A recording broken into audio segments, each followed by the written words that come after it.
নমস্কার সবাইকে, কেমন আছেন? আমার আরেকটি ব্লগে সবাইকে ওয়েলকাম। আমি এই ব্লগটি শুরু করছি আমার বান্ধবীর বাড়ি যে সুস্মিতার কথা বলেছি, সেই সুস্মিতার গ্রামের বাড়িতে লোকনাথ বাবার পুজো। সেই পুজোতে সে অনেক দিন আগে থেকেই আমাদেরকে নেমন্তন্ন করেছিল, তো না গেলেই নাই, সে বারবার করে বলেছে। আর তার কাকি শাশুড়ি, তার শাশুড়ি সবাই মিলেই বলেছে তারা আমাদেরকে খুবই ভালোবাসে, আমাদের মেয়েদেরকে, আমাকে খুবই ভালোবাসে, সেই জন্যই যাওয়া। আর ওনাদের কথা আমি ফেলতেও পারলাম না, গুরুজন মানুষ। সেই জন্য সকালবেলা উঠে সেদিন তাড়াতাড়ি করে সমস্ত কাজ করে স্নান পুজো করে আর রওনা দিয়েছিলাম। সঙ্গে সুস্মিতার মাও গেছিলেন, কারণ তিনি একা যাচ্ছিলেন, তাই আমাদের সাথেই গেছিলেন। তাই সবাই মিলে আমরা একসাথে টোটো করে গল্প করতে করতে সুস্মিতার বাড়িতে গিয়েছিলাম। বেশ অনেকটা দূর, যেতেও ভালো লাগছিল, গ্রামের পরিবেশ খুবই ভালো লাগছিল, চারিদিকে খোলা মেলা আলো বাতাস খুবই, আমাদের এদিকে যতটা গরম ওদিকে তেমন কোনো গরম ছিল না।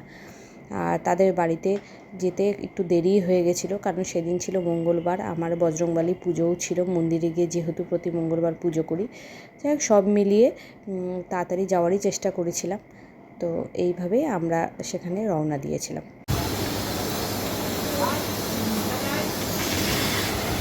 কানসারগুলো নিয়ে নিলাম।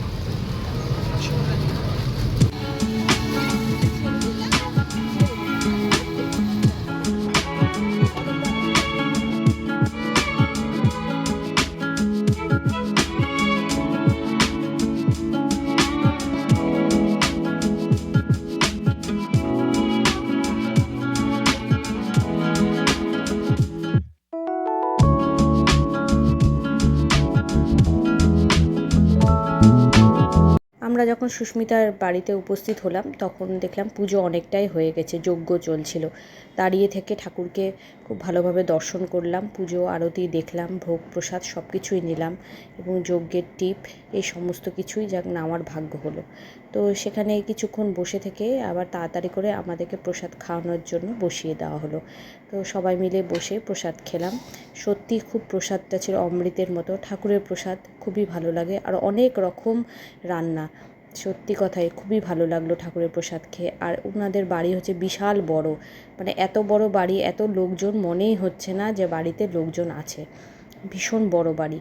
তো সেখানে কিছুক্ষণ সময় কাটিয়ে বিকেল 5:30 নাগাদ আমরা আবার রওনা দিয়েছিলাম, কারণ আমাদেরকে ফিরে আসতে হবে, সেই জন্যই আমরা তাড়াতাড়ি করে সেখান থেকে বেরিয়ে এসেছিলাম।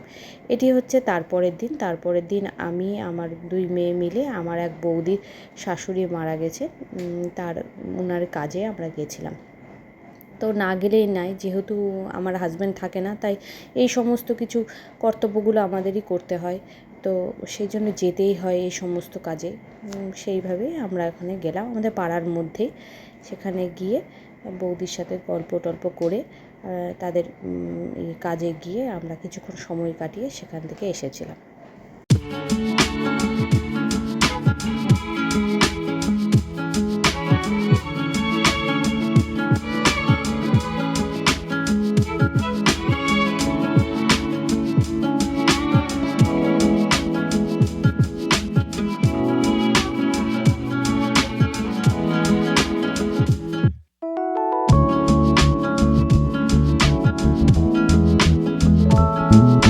হচ্ছে তারপরের দিন গেছিলাম পার্লারে মেয়েদের চুল কাটাতে, বিশেষ করে ছোটো মেয়েরই চুল কাটাতে গেছিলাম, কারণ তার চুলটা ভীষণই বড় হয়ে গেছিলো। আর এই গরমের ছুটিতে, স্কুল যেহেতু ছুটিই ছিল, সেই জন্য ভাবলাম যে এর মধ্যেই চুলটা কাটিয়ে নিই, নাহলে পরে আর সময় পাওয়া যাবে না। তো আমরা 3 জন মিলেই গেছিলাম। তখন বড় মেয়েও বলল যে মা আমি চুল কাটবো, ও একটু চুল কাটতে ভালোবাসে। যাক, ছেলে মেয়েদের এই ছোটো ছোটো আবদারগুলো আমাদেরকেই মেটাতে হবে। সে সেরকম কিছুই করে না, বড় হয়েছে বটে, তবে সেই সমস্ত ভুরু প্লাক বা কিছুই করতে ভালোবাসে না, চুলটা কাটতেই ও ভালোবাসে। তাই ছোটো মেয়ের সাথে তারও চুলটা কাটিয়ে দিলাম। তো গরমে ভীষণই আরাম হলো, কারণ ছোটো মেয়ের ভীষণই চুলটা বড় হয়ে গেছিলো। আর যে চুল কাটে সে খুব যত্ন সহকারে বাচ্চাদের চুল কাটে, এবং বড়দেরও খুব ভালোভাবে চুল কাটে। তো এইভাবেই আমরা সেখানে চুল টুল কাটিয়ে বাড়িতে ফিরে এসেছি।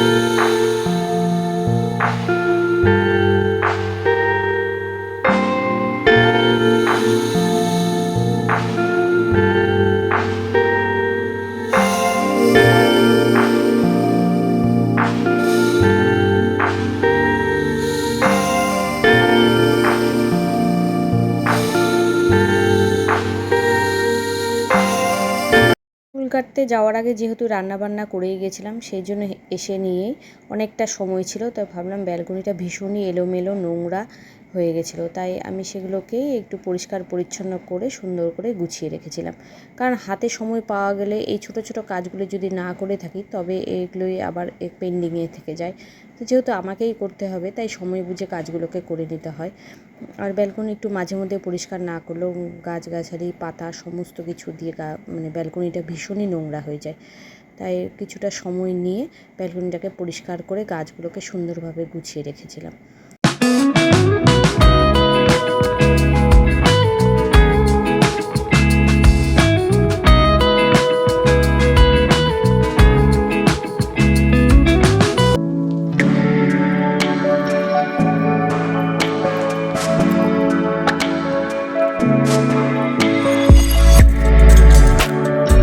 আজকের মতো ব্লগটি তবে এখানেই শেষ করলাম। আমার এই ব্লগটি যদি ভালো লেগে থাকে তবে লাইক সাবস্ক্রাইব করবেন। সকলে ভালো থাকবেন, ঈশ্বর সকলের মঙ্গল করুক।